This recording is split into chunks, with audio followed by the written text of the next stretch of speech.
Hello, welcome to an overview of Chapter 3 in the Digital Marketing Essentials textbook. My name is Nick Matar, and I am not on camera today. It's a little dark here in my office, but we are going to go through some slides here, as well as a quick overview of Google Analytics. So before we get underway here, let me just preface this by saying there are a lot of slides in this chapter. And I would go as far as to say about less than 20 of them are going to be relevant that you really need to pay attention to.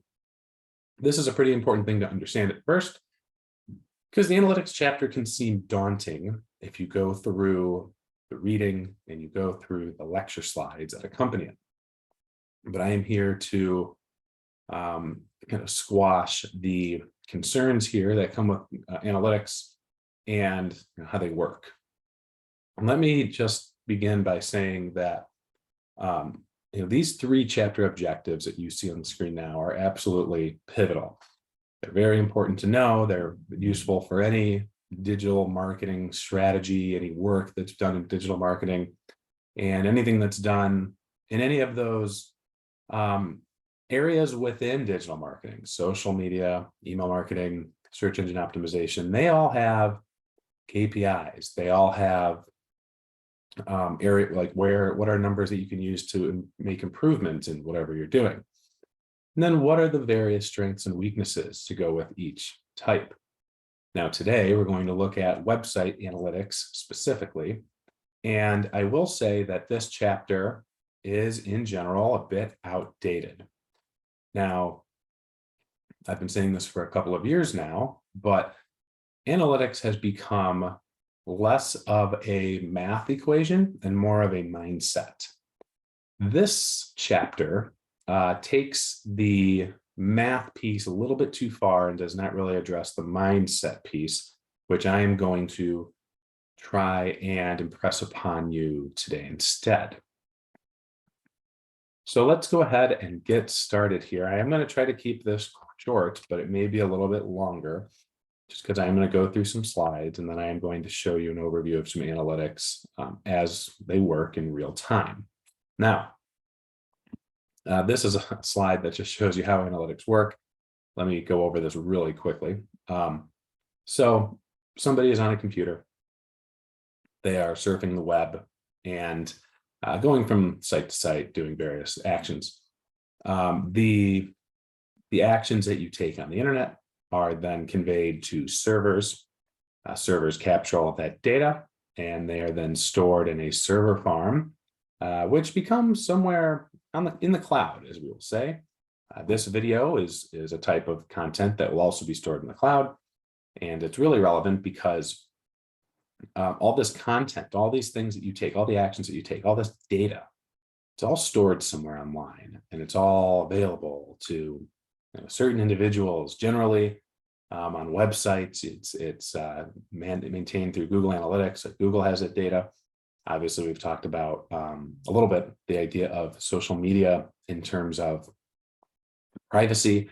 And at the same time, there's this thought process that any action you take on the internet can be tracked. And that is true to an extent. Now, today, in this I wouldn't say post-COVID world, but later as we move through the 2020s, the thing to remember is that consumers are becoming much more cautious and much more what's the word I'm looking for? Much more concerned about their privacy and their right to privacy. So analytics, whereas in the late 2000s, early 2010s was kind of the wild, wild west where everything was monitored and everything was tracked and your data was sold. That is becoming a little less free now. It's becoming a little bit better. You're seeing a lot more regulations come through on the legal terms. Now, this is an example of raw analytics data. If you were to export it, not much to do or know here, other than the first column is the time that the activities happened. Here's the web page that those things happened. This is the IP address where they happened, and these are the users. This is the cookie, the user that it can attribute it to. Not much to know here, just wanted to share. And then there's more, there's a ton of data that can be collected here. There's operating systems, screen resolutions, browsers, device types, where the person came from, all sorts of data. There are literally hundreds of numbers in analytics that are measured with every visit that you take online.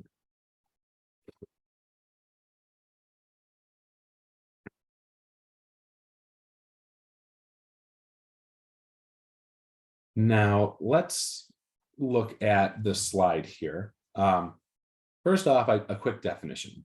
KPI is an acronym for Key Performance Indicator. Key Performance Indicator is a number that is important to measure for whatever activity you're doing in digital marketing. We usually associate it first off with websites, and that is what we're talking about here. But again, it can be utilized for social media, can be utilized for email marketing, can be utilized for just about anything under the digital marketing umbrella. And when we think about KPIs, an important thing to remember is, and we just looked at that last slide where you could see like a dozen different stats, a dozen different metrics. There's more than that. There's probably 3 times as many numbers that you can look at with every individual visit to a website. But just because you can measure them all does not mean you should measure them all. And while they might be nice, it's just too much data, too many numbers.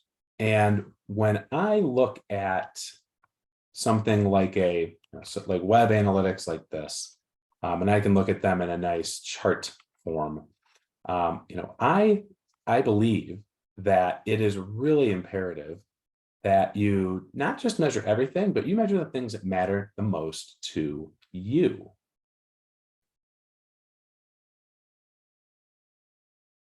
Now, when we look at KPIs, what are KPIs? Like, what are the important KPIs, and why should I be choosing numbers? When I look at KPIs and what's important, I look at 3 different things. And here, where there are 3 different things selected as well: traffic, conversions, and revenue per conversion, which is fine. But let's go into a little bit more detail about why this matters. Is there a reason why this matters? Is it just random? Are they the most important? And if they are the most important, what's the reasoning behind that? Is it just kind of, is it just for the biggest numbers possible? Do we really care? Well, to be perfectly honest, there are business reasons for this, but it usually comes down to what are the numbers that we can use and measure that will, I guess, just overall, help shape the business, help improve the business, and what shows digital marketing's worth to either the bottom line, to the brand, or to the larger marketing strategy on the whole. That is really the key point. Websites in general, people understand that they are a necessity today. But, and there are lots of websites where you can buy stuff, right? There are plenty of stores, plenty of places where you can like book appointments, things like that. The use case for websites is obvious. But many times those websites that do not sell any materials, that might just be for brand awareness, brand equity, those websites are the ones where we really need to dig in and look at their KPIs and try to craft a narrative and a reason for why they matter. Just saying 5,000 people went to your website probably doesn't do it for you, but rather you need to think about what is the goal of the website and how can we show to the powers that be, the decision makers, the boss, that this website is important and that it matters. So let's look at the easier case in point right now. We will talk mostly about online retail here, and most of the chapter talks about this as well. There's a couple different numbers to think about. One, let's talk about website traffic. That's people that are on the website, how many pages they go to, how often. Sessions is a total term for how many total visits. You may have seen photos of like websites with a little hit counter at the bottom with a bunch of numbers. That's just how many different times did people visit this website. That could be, if I visited 5 times today and you visited 5 times yesterday, that's 10 sessions, right? But there is another number under traffic that's important, and that is users, and that is unique sessions, and that's how many visits per person. So, or how many unique individuals, sorry, not unique visits per person. So that would be like if I visited the website 5 times today and you visited the website 5 times yesterday, that's only 2 users. It's 10 sessions, but 2 users. Next, we have the conversion. A conversion is the goal of the website. What is the goal? Is it to buy something, which in this case with online retail, probably. Maybe it's to sign up for an email list. Maybe it's to fill out a lead form. If it's a B2B, say I sell software to companies, and you are the founder of a startup, and you think, I really need this piece of software. I need this platform. You go to my website and you're like, oh, this is interesting. I am interested, but you can't buy it there because I want to sell it to you. I want to try and upsell you. I want to really try to make the pitch here, and it's going to be expensive. You're probably not just going to buy it off the top of your head. So you fill out a form and it comes to me. That's a conversion, at least in that instance. Now, again, if I'm selling something online, just like, hey, here's my shirts, come buy my shirts, then I just want you to make some purchases, right? Usually. Sometimes, no. Sometimes you want people just to create an account, perhaps, so that we can then email you, offer you some discounts later on. But most of the time, if you have products online that you're trying to sell, you want to sell that. Now, a conversion rate, first you figure out what the conversion is, you make that decision. Then the rate is calculated by, it's a percentage of people that come to your website that complete a conversion. So if there were 100 visitors on my website yesterday and 5 people bought something, we'll say, just making a purchase is the conversion. That is a 5% conversion rate because you had 5 people out of 100 buy something. And a 5% conversion rate is actually very high. Just so you know, if you want some context and some benchmarks, generally conversion rates hover anywhere from 0 to 2, 3, 4%.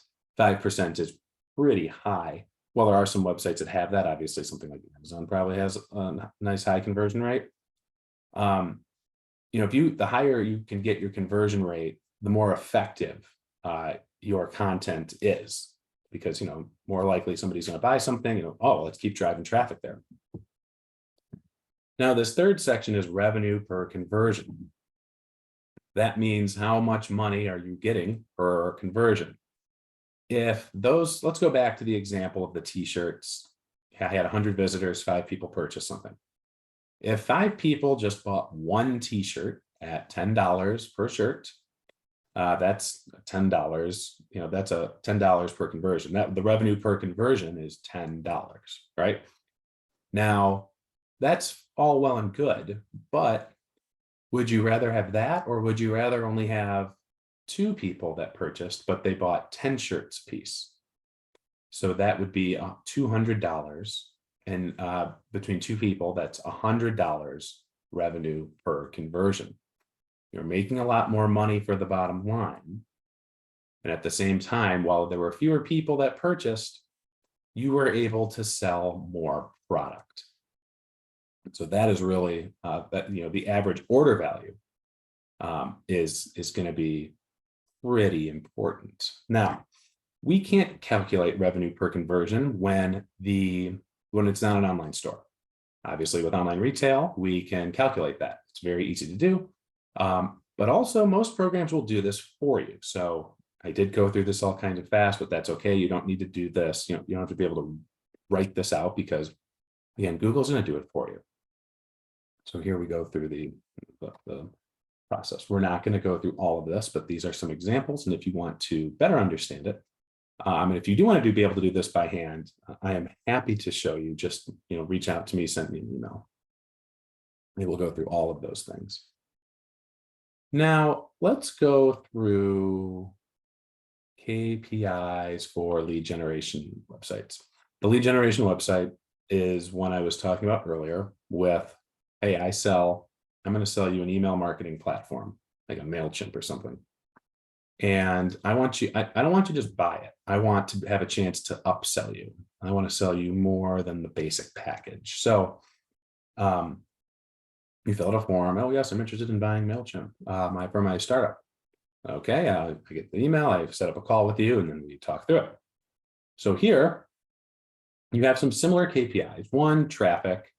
You'll see under traffic, the number here is users, not sessions. Users are the unique individuals that come to the website. Now, why do we want users here rather than sessions? The idea here is that on a lead generation website, people are only going to fill out a form one time. There's no reason for them to fill out a form more than once. However, if I sell t-shirts and you come to my website 5 times, you might buy something 5 times. The opportunity for a repeat customer is much more frequent and much more common when it comes to online retail. Meanwhile, on the lead generation side, chances are the sales process is going to be a little bit longer. It's going to be a little bit more expensive when it comes down to the cost for the consumer. And we really need to focus on the unique number of individuals that came to the site, not people that came to our site 4 or 5 times. Now, in terms of the conversion rate, we have the same thing, but we want to remember, what is the conversion here? It's not sales. It is really just how many people filled out a form. So in this example, let's say again, I had 100 people come to my website, and I had 5 that filled out a form. They're all interested in my email marketing platform. All right, I want 5 different people wanted it. But then how many of those 5 actually ended up becoming a customer? That is the close rate. The close rate is always going to be smaller than the conversion rate because, let's face it, you're probably not ever going to get 100% of the people who you try to sell something to buy. And it can't be higher because conversion rate is how many people fill out the form. So that's how many people you have a conversation with. Then the close rate is how many of those people actually end up buying from you. So let's say I had 5 out of 100 fill out a form, 5%. Then I had 2 of those people then actually make the purchase, right? So your close rate is 2 out of 5. That's 40%. So the raw number, the number of people that you can close is going to be less. The percentage can be higher, of course, because 2 out of 5 is greater than 5 out of 100. But this is really important because the close rate tells you about the quality of traffic and the quality of conversions that are coming to your website. I had a website, when I first launched my business, I sold digital marketing education, kind of like this. And I would do personalized training and teach people about the basics of website development, about the basics of social media and email marketing. And I had a form on my site. And this was an expensive endeavor. Like if I was going to sell you a training, it started at $500 and I rarely sold anything under $2,000. Like it was an expensive program. Didn't get a lot of sales, but I got a lot of people that filled out the form. I did a really good job with my search engine optimization. I had thousands of people visit my website. Lots of people filled out the form. But then I realized all of the people that were filling out the form were people, or 1, bots, or 2, people that weren't actually interested in buying. They just wanted to learn more about, like they wanted to know about programs they could do. Like, is there an educational program somewhere? What about HubSpot? What are all these different things where they had no plans on purchasing? And part of that is my fault for poor web design, and I'm not clarifying the message. But also, the close rate was so low that that number told me that I needed to make some updates to my website to make it clearer. Because while it's great to have people fill out the form and I can try to turn one of those people into a sale, in the end, it just wasn't worth it. I was booking hours and hours of calls. I had 8 hours of discovery calls one time in a day. That's an entire day of initial calls where 7.5 of those hours were wasted. Now, if I had a higher close rate, I could have made a lot more money. I could have spent that time doing something else. And even if my conversion rate was cut in half, as long as I knew that I was having a call that could be fruitful and could lead to a sale, then I would, that would get me a lot further. So I could use my close rate on my website to essentially tell me what updates and improvements I can make to make my time as a business owner and entrepreneur more efficient. Now, this last piece, revenue per conversion, very similar to what we talked about last time. If you go back to my example, let's go back to my example, right? I sold digital marketing classes, right? One-on-one, $500 is the base rate. Could get you all the way up to 2,000 or 4,000. Say, what's my average closed deal value? It's, that's going to be a nice high number. Great. But then what is the revenue per session? Now, revenue per session was on the last slide as well. I wanted to save it until now to discuss this. Revenue per session is simply the total amount of revenue that comes from your website, whether that be through sales or lead generation, and then divided by the total number of sessions or users, whatever you are, what your other KPI is. It ends up being pretty, a lot less. And you might wonder, why does that matter? Like, why am I assigning a dollar value to every session that comes to my site? Well, we will talk about that in a later chapter. But it does become important because it's really, it becomes more of an economics question. It helps with modeling. You can come up with predictive analytics where you can say, hey, if I put out an ad and I bring in, 100 visitors, what is that expected value of revenue going to be? And while, in high school, for example, you look at these numbers, you're like, oh, that's so stupid, like expected value, like why does that matter? Or you think about in an econ class, and you're like, well, okay, this shouldn't make a difference, right? The supply and demand and like in margins and everything. But in the business world, it really does. As an entrepreneur, I personally was not a math person, not an econ person, not even a business person in high school. It wasn't until college and grad school that I realized, because I was a business owner myself, that having a fundamental understanding and having all of as many KPIs as I can find is really important to better predicting how my business is going to go. So I just wanted to have that extra piece there. We're not going to look at KPIs for media websites. This is for sites when you think about like any news publication, any things like a lot of websites that are subscriber only now, like The Athletic, for example.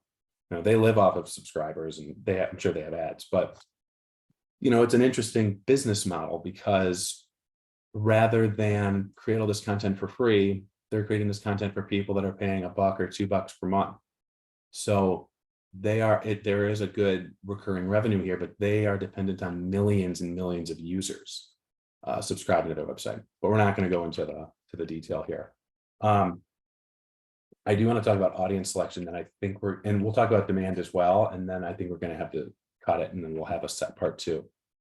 Audience selection is important here. And this funnel, I call this is really a funnel, is going to be pivotal if you pursue the digital marketing, throughout the rest of your time.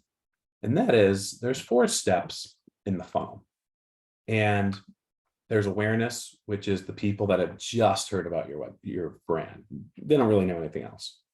There's interest, people that are like, oh, this is cool. I'd like to learn more. There's a need. I don't know if I really want it, but I'm happy to learn more. Then there's desire, which is, I want that. But I'm not going to buy it. You can't buy it yet. There's no whatever. I'm not really sure what to do. Like, how do I buy it? Then there's action, which is the purchase, the actual sale. If there's people, you look at the audience and how you can put people in this, in these different stages. The idea here is that you want to be able to segment your audience into either demand generation or demand harvesting.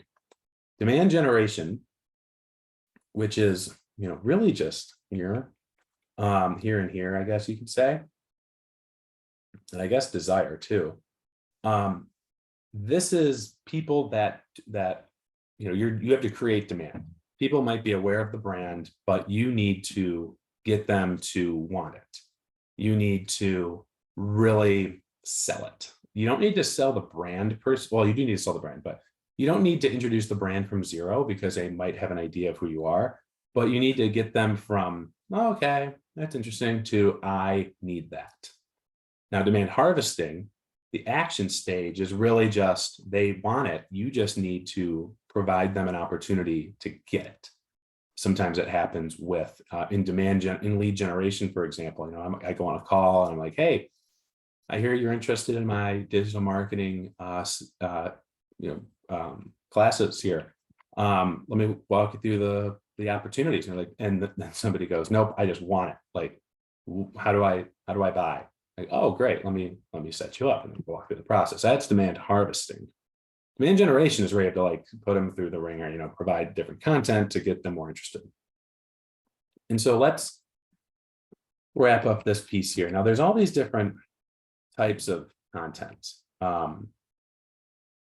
And we look at them in the middle of demand generation and demand harvesting. Again, demand generation is a type of content where it's if a content is generating demand, that means that you're going to try to sell it a little bit. If it's demand harvesting, this content is just a vehicle to get them the sale.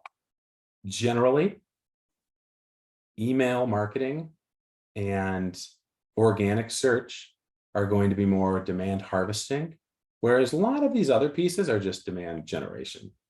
I'm not really sure what this slide was trying to do in that, there were all these different types of content. I don't really know, why they didn't assign them, but I can just share from my own experience that if you want something and you go online to get it, you just search it, you click on it, and you go get it, right? That's organic search. On the other hand, you might have already subscribed to an email and you're like, you know what? I want that product. Oh, there's the email. Boom, got it. Sometimes that is under demand harvesting, not always, but sometimes. Meanwhile, something so anything advertising, that's going to be demand generation because you don't usually see an ad and be like, oh, yep, there it is. Boom.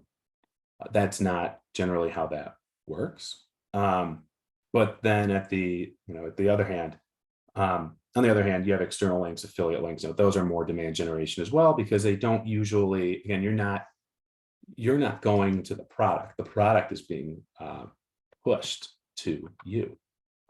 So I'm going to stop here because this video has already gotten pretty long. I will post a part 2 where we talk a little bit more about attribution. Attribution is how you take those different types of channels and attribute them to sales. And I don't really want to get too bogged down in that, so I might just jump over to Google as well. But this is analytics part 1. I'm going to go into the rest of analytics, part 2 here in a separate video. I understand that this could be a little confusing, a little much, but if you have any questions, please feel free to reach out to me with anything at all, and I'm happy to walk you through it. Schedule a Zoom, talk through it, and we can, I can help you better understand how analytics is imperative to the successful website. And hopefully you've seen, at least through here, that analytics can really be helpful in at least conveying the amount of dollars that can come through for a business because of, at least in part, of a company's website.